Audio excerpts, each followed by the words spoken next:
My name is Daniel Carter. For most of my life, people knew me as a successful man. I owned companies. I drove expensive cars. I lived in a glass apartment overlooking the city. From the outside, I had everything. But on the inside, I was empty. I had learned how to build wealth, but somewhere along the way, I forgot how to feel. That changed on one cold winter night. I remember it clearly because it was the kind of night where the wind cuts through your coat, and the streets feel unusually quiet. I had just left my office late, another long meeting, another argument about numbers that didn't really matter. As I walked toward my car in the parking lot, I noticed something I usually ignored. A small figure sitting near a concrete pillar. At first, I thought it was just another shadow. Then I heard a cough. I stopped. There, sitting on the cold ground, was a little girl. She couldn't have been more than 6 or 7 years old. She was hugging her knees tightly, trying to keep warm. Her hair was messy, and she was wearing a thin pink dress, far too thin for a night like this. I looked around instinctively. No parents. No adults. Just her. I hesitated. I'm ashamed to admit that my first thought wasn't concern, it was inconvenience. I had places to be. Calls to return. A life waiting inside my warm car. But then she looked up at me.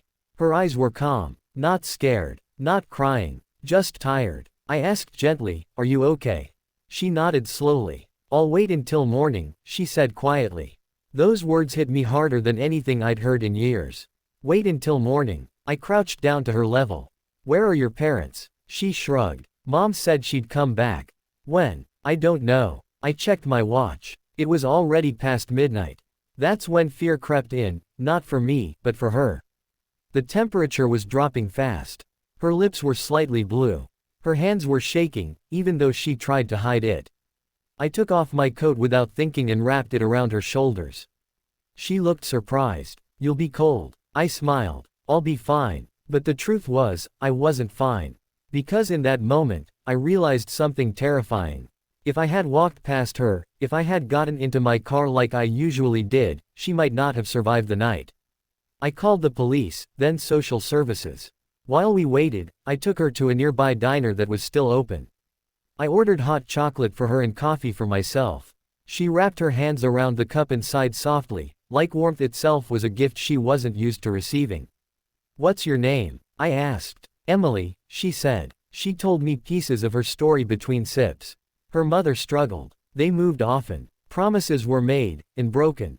Emily didn't complain. She didn't cry. She simply accepted things the way children shouldn't have to.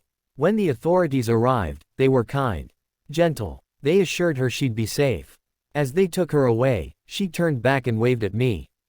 "Thank you for stopping," she said. I watched until she disappeared from sight. That night, I didn't go home. I drove around the city, seeing it differently for the first time. Every corner felt like a question. Every shadow felt like a life I had ignored. I couldn't sleep. Days passed, but Emily stayed in my mind. I started asking questions. Donating money wasn't enough anymore. Writing checks felt hollow. I wanted to see where help was needed. I wanted to understand. So I volunteered. At shelters. At food banks. At outreach programs. For the first time in decades, my schedule wasn't about profit, it was about people. Weeks later, I received a call from social services. Emily was safe. She was placed with a temporary foster family. She was going to school regularly.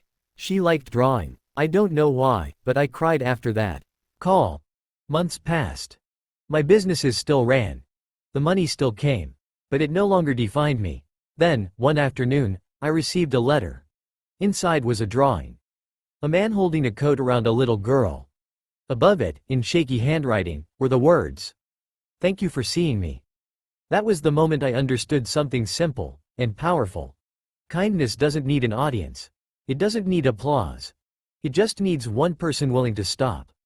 I used to believe success was measured by numbers. Now I know better. Success is measured by lives touched when no one is watching. And it all started because I chose not to walk away.